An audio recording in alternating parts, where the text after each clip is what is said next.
여러분 현금 뽑았다고 세무조사 나올 수 있다 이런 얘기 들어보신 적 있으신가요?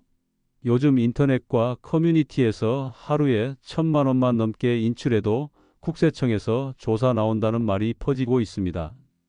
안녕하세요. 14년간 국세청에 일하다 퇴직한 세무사 이성환입니다. 어떤 분은 부모님 돌아가시고 장례비 때문에 통장에서 현금을 조금 뺐을 뿐인데 조사 대상이 될 수 있다는 이야기를 들었다며 불안해하시기도 했습니다. 실제로 5월부터 현금 인출 기준이 달라졌다 혹은 현금 출금하면 걸린다 같은 말이 도는 이유는 따로 있습니다.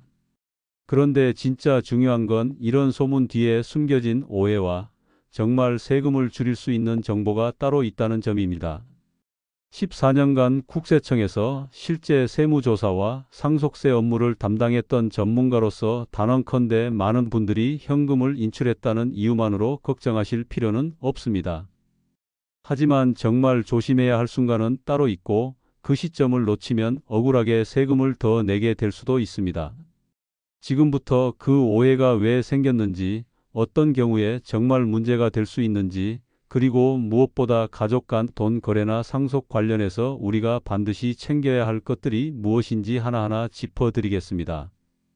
영상 말미에는 상속세를 확실히 줄일 수 있는 핵심 정보를 알려드리니 꼭 끝까지 시청해 주시기 바랍니다. 최근 인터넷과 여기저기서 떠도는 소문에 마음 졸이셨을 분들이 많으리라 생각합니다. 현금을 많이 인출하면 국세청에서 조사 나올 수 있다더라. 하루에 1,000만 원만 넘게 뽑아도 바로 걸린다더라. 실제로 은행 창구에서도 고객에게 출금 내역이 보고될 수 있다고 조심하라는 말을 듣기도 하고요. 특히 부모님 명의의 통장에서 돈을 뽑았거나 갑자기 큰 금액이 오고 갔다면 괜히 찜찜하다는 생각이 드는 것도 사실입니다. 그런데 이 이야기를 처음 들었을 때부터 어딘가 이상하다고 느끼셨던 분들도 계실 겁니다. 과연 현금만 뽑았다고 해서 세무조사 대상이 될 수 있는 걸까요? 정말 하루에 1,000만 원만 넘게 인출하면 국세청에서 바로 연락이 오는 걸까요? 결론부터 말씀드리면 그런 일은 없습니다. 이 소문이 퍼지게 된 계기는 따로 있습니다. 바로 3월에 발표된 새로운 규정 때문인데요. 국세기본법 제4조의 3에 따라 국세청 공무원에게 포상금을 지급할 수 있다는 조항이 신설됐습니다. 즉, 체납된 세금을 찾아내거나 세금 관련 소송에서 국세청이 이기게 만든 공무원에게 보상을 주겠다는 내용입니다. 그런데 이 소식이 퍼지면서 사람들 사이에서는 괜히 불안한 상상이 더해진 겁니다. 포상금을 더 받기 위해서 조사 공무원들이 무리하게 세무조사를 할 거다. 예전보다 훨씬 빡빡하게 들여다볼 거다. 그런 생각들이 자연스럽게 이어졌던 거죠. 그러나 실제로 이 포상금 제도는 일반 납세자를 대상으로 한 세무조사와는 전혀 관련이 없습니다. 어디까지나 고액 체납자, 은닉재산, 법인 소송 등 특수한 케이스에 해당하는 공로를 인정받을 때만 적용되는 것입니다. 여러분처럼 평범하게 생활하시고 급하게 현금이 필요해서 인출한 정도의 거래는 애초에 이 대상에 들어가지도 않습니다. 또 하나 중요한 건 금융정보분석원 즉 FIU 보고 기준도 전혀 바뀐 게 없다는 점입니다. FIU는 금융회사로부터 수상한 거래를 보고받아서 자금 세탁이나 범죄와 연관된 거래를 분석하는 기관입니다. 이 FIU에 보고되는 기준은 여전히 하루에 1,000만 원 이상입니다.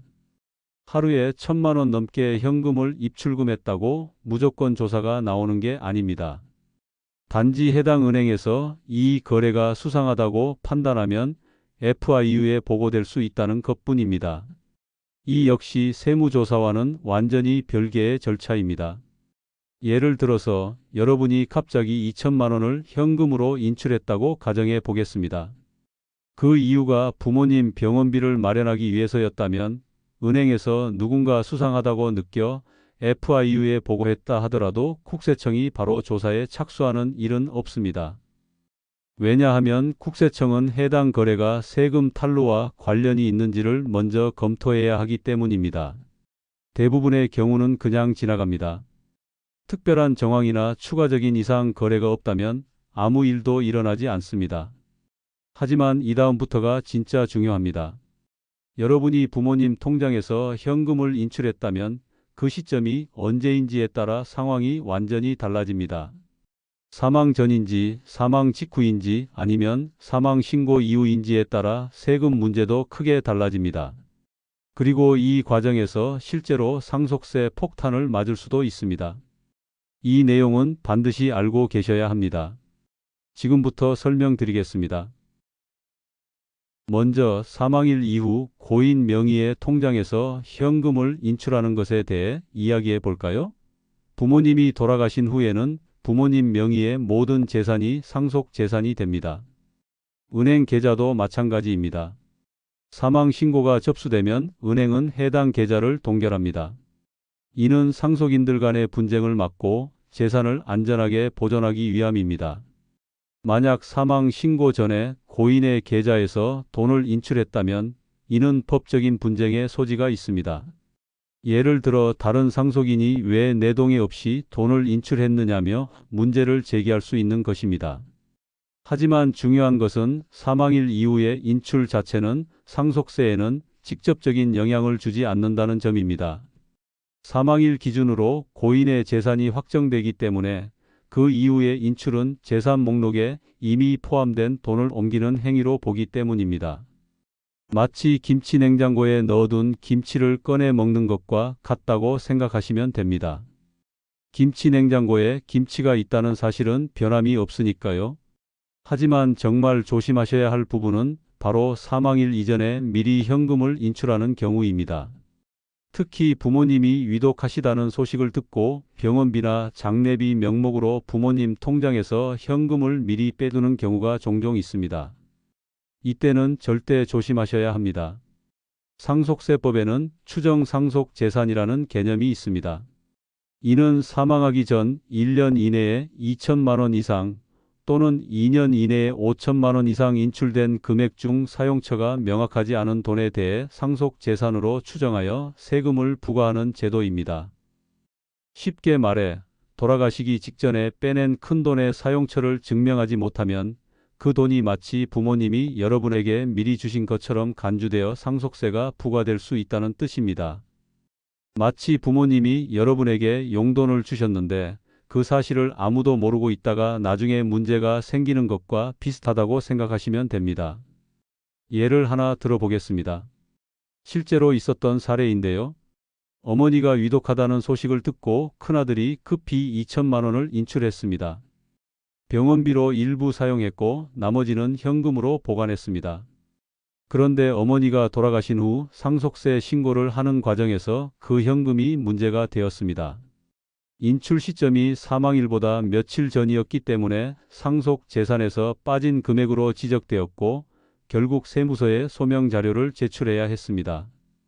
이때 병원비로 사용된 금액은 영수증으로 입증되었지만 나머지 금액은 사용 내역이 불분명해 상속 재산으로 다시 포함되었고 그로 인해 예상보다 높은 상속세가 부과되었습니다. 이런 상황을 예방하려면 위독한 부모님의 돈을 자녀가 대신 사용해야 할 경우 반드시 계좌 이체로 투명하게 내역을 남겨두셔야 합니다. 현금 인출보다는 카드 사용, 계좌 이체 등 증빙이 가능한 방법을 우선 사용하고 만약 불가피하게 인출했다면 반드시 어디에 썼는지 영수증이나 거래 내역을 철저히 보관해야 합니다. 결론적으로 사망일 이전에도 함부로 인출하면 안 되고 사망일 이후에는 상속인 간 합의 없이 인출하면 법적 분쟁으로 이어질 수 있습니다. 가장 좋은 방법은 사망 후 은행에 사망 신고를 한 뒤 상속인 전원이 필요 서류를 제출해서 정식 상속 절차에 따라 자산을 분할하는 것입니다. 시간이 걸리더라도 이 방법이 가장 안전합니다. 이처럼 사망일 전후의 현금 인출은 시기와 방법에 따라 상속세는 물론 형제 간 갈등까지 초래할 수 있습니다. 특히 여러분처럼 자산 정리 경험이 많지 않은 분들에게는 더욱 혼란스러운 영역입니다. 그래서 지금부터는 장례비를 어떤 방식으로 써야 공제를 받을 수 있고 고인의 카드나 계좌를 언제까지 사용할 수 있는지 구체적으로 정리해 드리겠습니다. 부모님과의 이별은 슬프고 힘든 일입니다. 이런 와중에 상속세까지 신경 써야 한다니 정말이지 정신이 없을 것입니다. 하지만 조금만 신경 쓰면 상속세를 합법적으로 줄일 수 있는 중요한 방법들이 있습니다. 바로 상속세 공제 항목들을 꼼꼼히 챙기는 것입니다. 마치 복잡한 보물찾기 지도에서 숨겨진 보물을 찾아내듯 상속세 신고서 안에도 여러분의 세금 부담을 덜어줄 소중한 공제 항목들이 숨어 있습니다. 상속세에서 놓치기 쉬운 부분 중 하나가 바로 장례비와 병원비, 그리고 돌아가신 분의 카드 사용 내역입니다. 부모님이 돌아가신 상황에서 정신없는 와중에도 돈은 계속 들어가고 당장 결제를 해야 하는 경우가 많습니다. 병원비는 물론이고 장례식장 대관비, 식대, 화환, 상조회사 비용 등 적게는 몇백만 원에서 많게는 2천만 원 이상까지도 지출이 발생합니다. 이럴 때 카드 결제를 하게 되는데 대부분 이런 상황에서는 고인의 명의로 된 카드를 그대로 사용하는 경우가 많습니다. 하지만 이게 나중에 세금 측면에서 문제가 될 수 있습니다. 기본적으로 돌아가신 분의 카드나 통장은 사망과 동시에 효력이 정지됩니다. 즉, 법적으로는 사망일 이후에는 그 명의의 카드나 통장에서 돈을 쓰면 안 되는 것이 원칙입니다. 물론 현실적으로는 사망 직후 당장 필요한 장례비를 고인의 카드로 결제하는 경우가 자주 있습니다. 문제는 이런 지출이 나중에 상속세 신고를 할 때 장례비 공제나 채무 공제 항목에서 빠질 수 있다는 점입니다. 장례비 공제는 상속세 계산에서 중요한 항목입니다. 일반 장례비는 최대 1,000만 원까지 공제받을 수 있고 별도로 봉안시설이나 자연장지 비용이 있다면 500만 원까지 추가 공제가 가능합니다. 하지만 이때 중요한 조건이 있습니다. 고인의 카드로 사용된 금액이라 하더라도 사망 이전에 결제된 금액이어야만 공제 대상이 됩니다. 예를 들어 돌아가시기 전 병원비나 간병비를 고인 카드로 결제했다면 그건 상속세 계산 시 채무로 공제받을 수 있습니다. 반대로 사망 이후에 고인의 카드로 장례비를 결제한 경우에는 원칙적으로는 사용해서는 안 되는 카드이고 이때 사용된 금액은 고인의 채무로 보지 않기 때문에 공제 대상이 되지 않습니다. 그러나 걱정하지 않으셔도 되는 방법도 있습니다. 바로 장례비 지출에 대한 증빙 서류를 잘 준비해 두면 됩니다. 사망 이후 자녀 명의의 카드로 장례비를 결제했을 경우에도 해당 영수증과 장례 일정이 명확히 나온 자료를 함께 제출하면 장례비 공제 항목으로 인정받을 수 있습니다. 사례를 하나 들어보겠습니다. 한 고객님은 아버지가 돌아가신 날 병원에서 바로 장례식장으로 옮기고 상조회사 결제를 위해 아버지 명의의 카드를 사용했습니다. 결제 금액은 900만 원이었습니다. 이 금액을 장례비 공제로 인정받기 위해 세무사에게 문의했는데 사망일 이후에 사용된 고인 명의의 카드라는 이유로 장례비 공제 항목에서 제외된다는 답변을 들었습니다. 결국 자녀의 명의로 다시 결제하고 영수증을 새로 발급받아 처리해야 했습니다. 이처럼 시점과 명의, 결제 수단이 아주 중요합니다. 팁을 하나 더 드리면 장례비 공제를 최대한 받기 위해선 가능한 한 영수증을 꼼꼼히 챙기시고 고인 명의보다는 상속인 명의의 카드나 계좌로 결제하는 것이 좋습니다. 특히 병원비, 장의용품, 식사비, 장례식장 대관료, 봉안당 사용료 등은 모두 개별 항목으로 구분되어 증빙되면 공제 적용이 훨씬 수월합니다. 정해진 공제 한도는 일반 장례비 1,000만 원, 봉안시설 500만 원, 합해서 최대 1,500만 원까지입니다. 주의하셔야 할 점은 장례 이후에 진행되는 49제나 제사 비용은 상속세 공제 대상이 아닙니다. 상속세에서 인정하는 장례비는 사망일부터 장례 종료일까지 실제 소요된 직접 비용만 해당합니다. 그래서 49제나 제수 비용, 지방 출장비, 재래 음식 비용 등은 장례비 공제 대상이 아닙니다. 마지막으로 병원비에 대해서도 한 가지 알려드리면 고인이 돌아가기 전 병원비는 반드시 고인 명의로 결제하거나 고인의 계좌에서 이체되는 형태로 지불하는 게 가장 안전합니다. 이 비용은 상속세 계산 시 채무 공제 항목으로 포함시킬 수 있습니다. 만약 자녀가 병원비를 대신 냈다면 이후 상속재산 협의 과정에서 돌려받거나 그만큼을 상속분에서 조정받는 것이 일반적입니다. 이처럼 장례비와 병원비, 카드 사용은 시기와 명의에 따라 공제 여부가 크게 달라집니다. 슬픔에 빠진 와중에도 세심하게 처리해야 할 부분이지만 이걸 챙기느냐 못 챙기느냐에 따라 수백만 원 이상의 세금 차이가 생길 수 있습니다. 장례비와 병원비 같은 직접적인 지출뿐 아니라 상속세를 줄이기 위해 꼭 챙겨야 할 항목이 하나 더 있습니다. 바로 공과금과 채무입니다. 많은 분들이 장례비는 챙기시면서도 정작 이 두 가지 항목은 놓치는 경우가 많습니다. 특히 상속세는 재산에서 공제 가능한 금액이 많을수록 세금이 줄어드는 구조이기 때문에 법에서 인정하는 공제 항목을 정확하게 아는 것이 무엇보다 중요합니다. 상속세 계산에서 필수로 확인해야 할 공제 항목 3종 세트를 지금부터 하나씩 설명드리겠습니다. 첫 번째는 공과금입니다. 공과금이라고 하면 수도세, 전기세 같은 생활요금이 떠오르실 수 있는데 상속세에서 말하는 공과금은 조금 다릅니다. 상속이 개시된 시점, 즉 돌아가신 날 기준으로 돌아가신 분이 납부해야 했던 세금, 건강보험료, 신용카드 대금 등이 대표적인 공과금입니다. 예를 들어 고인이 5월 30일에 돌아가셨다면 1월 1일부터 5월 30일까지 발생한 종합소득세나 부가가치세는 상속인이 대신 내야 하는 세금이 됩니다. 이때 납부한 세금은 상속세 계산에서 공제받을 수 있습니다. 마찬가지로 5월분 건강보험료도 6월에 고지서가 나오기 때문에 상속인이 대신 내게 되는데 이 역시 공과금으로 인정받을 수 있습니다. 또 하나 중요한 게 신용카드 대금입니다. 고인이 사망하기 전까지 사용한 카드값이 있다면 그것도 공과금으로 분류되어 공제받을 수 있습니다. 단, 이 모든 공과금은 사망일 전까지 발생한 금액만 해당되며 사망 이후에 발생한 고지서는 공제가 안 됩니다. 이때 중요한 건 증빙입니다. 세금 납부 확인서, 건강보험 고지서, 카드사 명세서 등 정확한 자료가 있어야 공제가 가능합니다. 두 번째는 장례비입니다. 앞서 설명드렸듯이 장례비는 최대 1,000만 원까지 공제됩니다. 단, 봉안시설이나 자연장지를 이용한 경우에는 500만 원이 추가로 공제되어 총 1,500만 원까지 가능합니다. 이 역시 사용 내역을 증빙할 수 있어야 하며 사망일부터 장례가 끝날 때까지 실제 지출된 비용만 해당됩니다. 병원비나 식사비, 운구비용, 장례식장 대관료 등이 이에 포함되며 49제나 제사 비용은 포함되지 않습니다.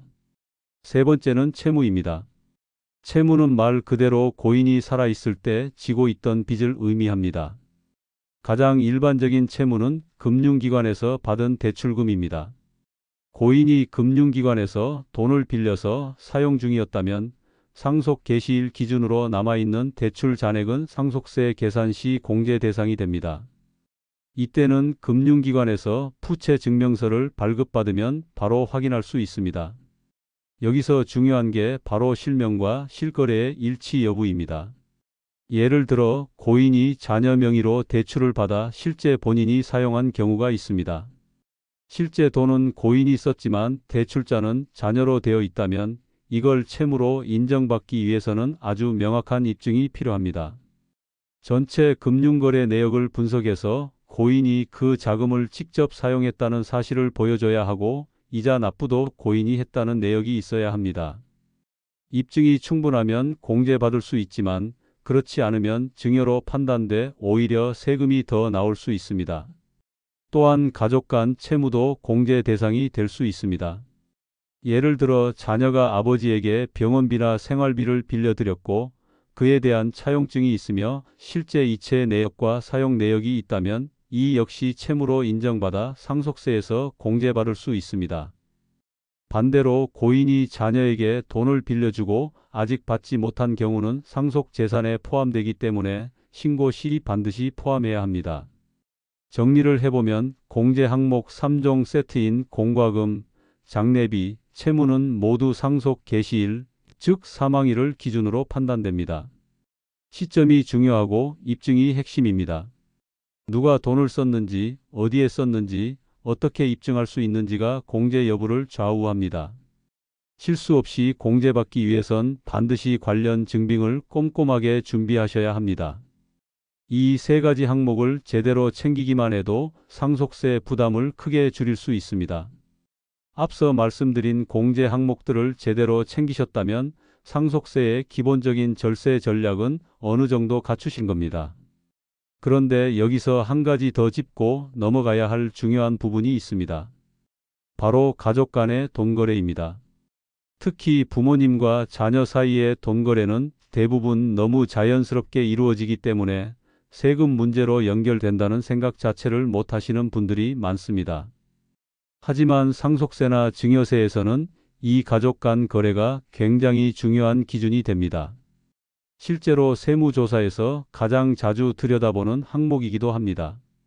먼저 자녀가 부모님께 돈을 빌려드린 경우부터 말씀드리겠습니다.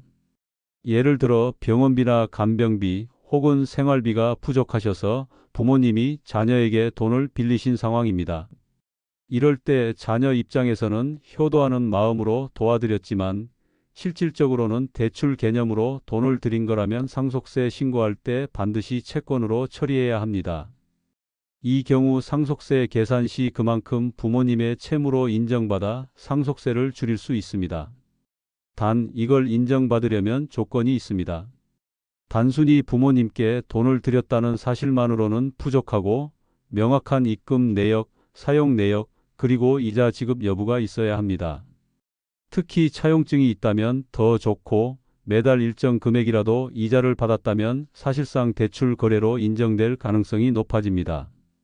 예를 들어 2020년부터 매달 200만 원씩 부모님께 드린 돈이 있다면 그 입금 내역과 함께 병원비, 간병비 지출 내역, 계좌 이체 내역 등이 함께 정리되어야 합니다. 이렇게 입증이 잘 되면 이 돈은 부모님 입장에서 채무로 인정되어 상속세 과세 표준에서 빠지게 됩니다. 반대로 여러분이 부모님께 돈을 빌린 경우도 문제입니다. 예를 들어 아버지에게 2억 원을 빌려서 사업 자금이나 집 마련 비용으로 사용했고 매달 일부씩 원금을 상환하고 있던 도중에 아버지가 돌아가신 상황이라고 가정해 보겠습니다. 이 경우 남은 1억 5천만 원은 아버지가 가지고 있던 채권, 즉 받을 돈으로 간주되기 때문에 상속 재산에 포함됩니다. 단순히 말해서 자녀가 부모님께 빚졌다면 그만큼은 부모님 재산으로 보겠다는 뜻입니다. 이런 경우 반드시 상속세 신고 시에 이 금액을 포함해야 하고 채권의 존재와 금액을 입증할 수 있어야 합니다. 입금 기록, 차용증, 상환 내역이 정확히 있다면 상속세 신고에 문제가 없지만 아무런 서류나 기록이 없다면 이건 차용이 아니라 증여로 판단될 가능성이 커집니다. 그리고 이때 문제가 되는 것이 증여세입니다. 이미 증여세 신고 기간이 지났기 때문에 세무조사 과정에서 적발되면 증여세의 가산세까지 추가로 부과될 수 있습니다. 실제로 있었던 사례입니다. 딸이 아버지에게서 1억 원을 빌렸는데 차용증만 있고 이자 지급이나 상환 내역은 없었습니다. 아버지가 돌아가시고 나서 이 돈을 상속세 신고에 포함하지 않았는데 나중에 세무조사에서 해당 내역이 발견됐습니다. 결과적으로 국세청은 이 돈을 증여로 간주하고 증여세와 가산세까지 합쳐 3천만 원이 넘는 세금을 고지했습니다. 이처럼 아무리 가족 간이라도 명확한 기록이 없으면 증여로 보기 쉽습니다. 그렇다면 어떤 경우에 채무로 인정받고 어떤 경우에 증여로 보느냐? 이건 결국 실질이 중요합니다.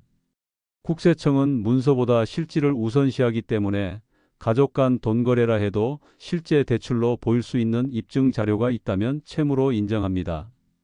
예를 들어 이자 지급이 정기적으로 있었거나 상환 계획이 구체적으로 있었고 일부라도 이행되었다면 그것은 증여가 아닌 대출로 봅니다.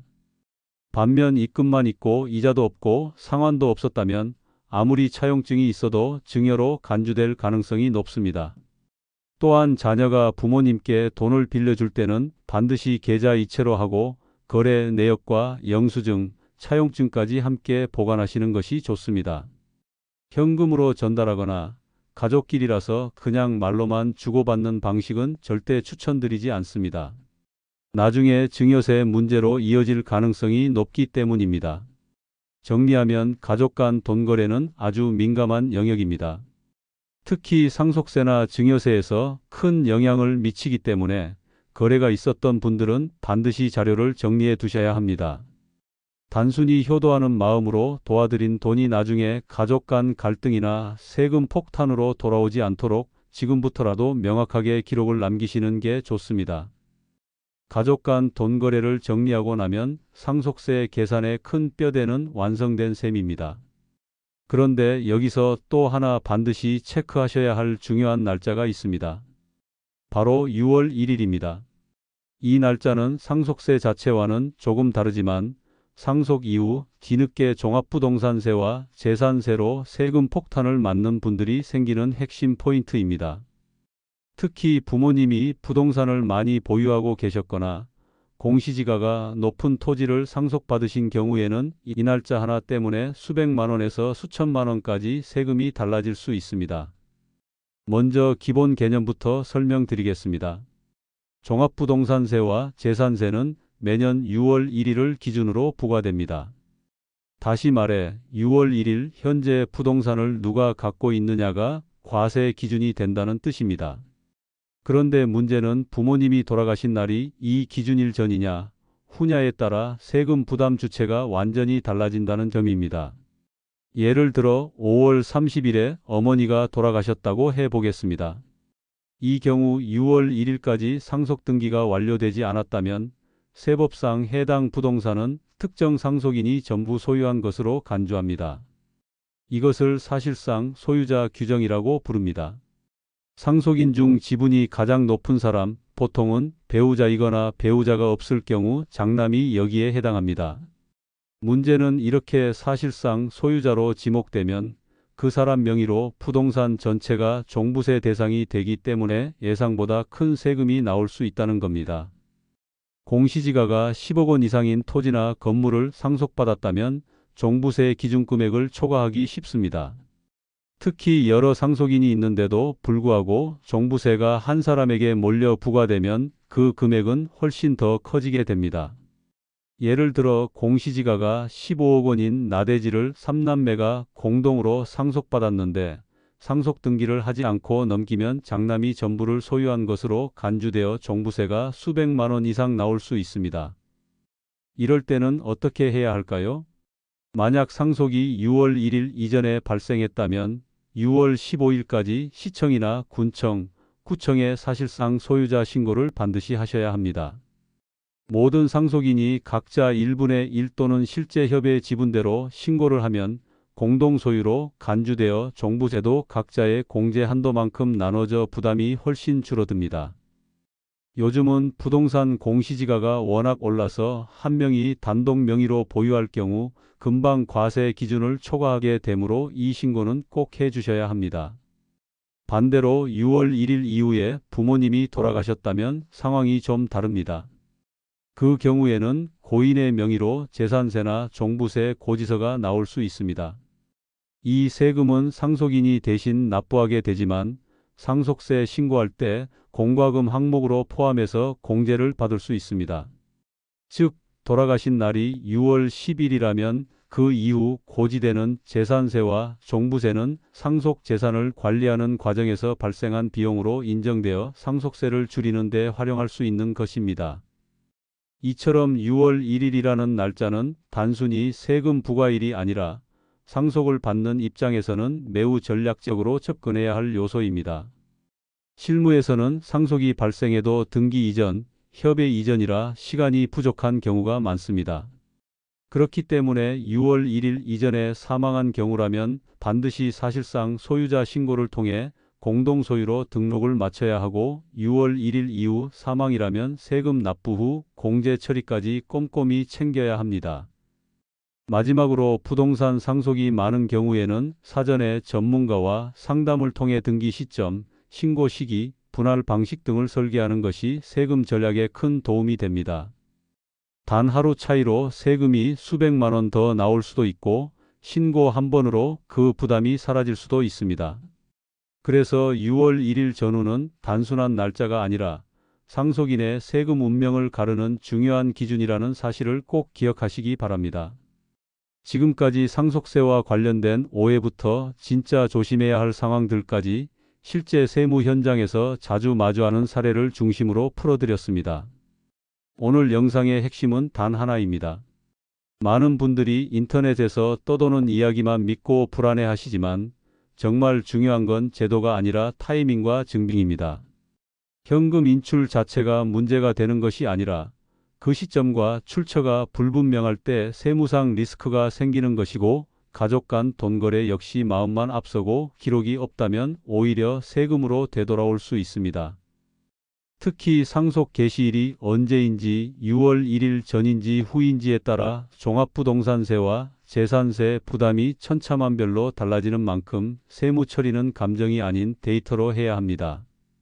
이번 영상이 여러분께 단순한 정보 전달이 아니라 실질적인 재산 보호와 가족 간 분쟁 예방에 도움이 되셨길 바랍니다.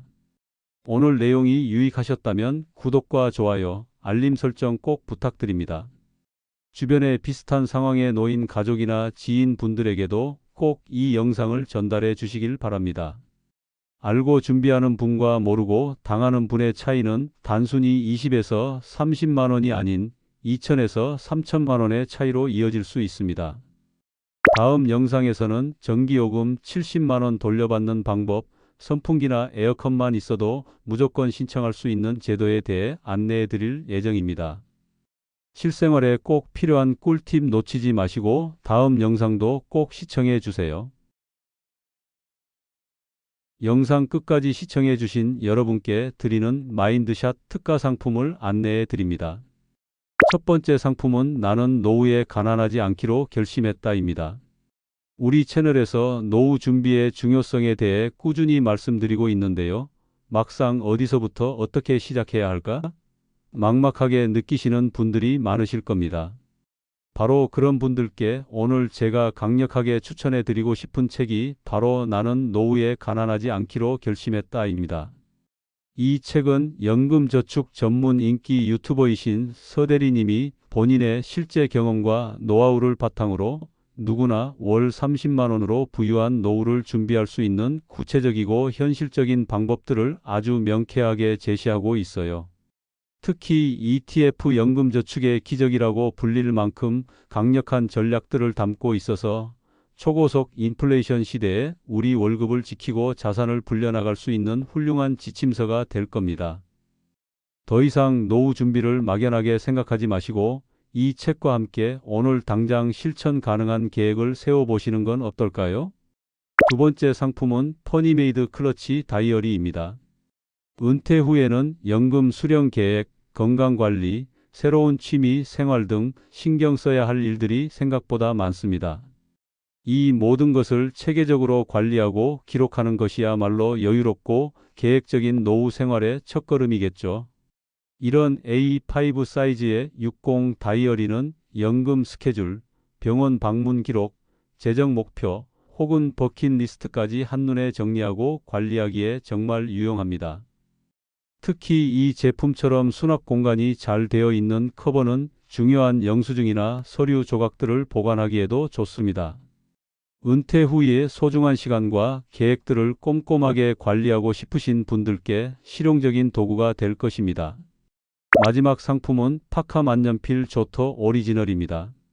노후 준비를 위한 중요한 재정 계획을 세우거나 자산관리 계약서에 서명하는 순간들 혹은 가족에게 남길 소중한 기록을 작성할 때 우리는 그 내용만큼이나 기록하는 행위 자체에도 의미를 두게 됩니다. 이 파커 펜처럼 손에 쥐었을 때 안정감을 주고 부드럽게 써지는 좋은 필기구는 그러한 중요한 순간들을 더욱 신중하고 의미 있게 만들어주죠. 또한 은퇴 후 여유로운 시간에 감사 일기를 쓰거나 삶의 회고록을 작성하는 등 자신만의 이야기를 기록하는 즐거움을 더해줄 수도 있습니다. 만년필 입문용이나 선물용으로 큰 인기를 끌고 있는 제품으로 품격 있는 필기구로 여러분의 소중한 노후 계획과 기록을 함께하고 싶다면 이 펜도 좋은 선택이 될 수 있습니다. 지금부터 소개해 드릴 세 가지 상품은 마인드샷 구독자 특가로 제공해 드리고 있으니 관심 있으신 분은 영상 아래 상품 링크를 클릭해 주세요. 영상 끝까지 시청해 주셔서 감사합니다. 여러분의 행복한 삶을 늘 응원합니다. 감사합니다.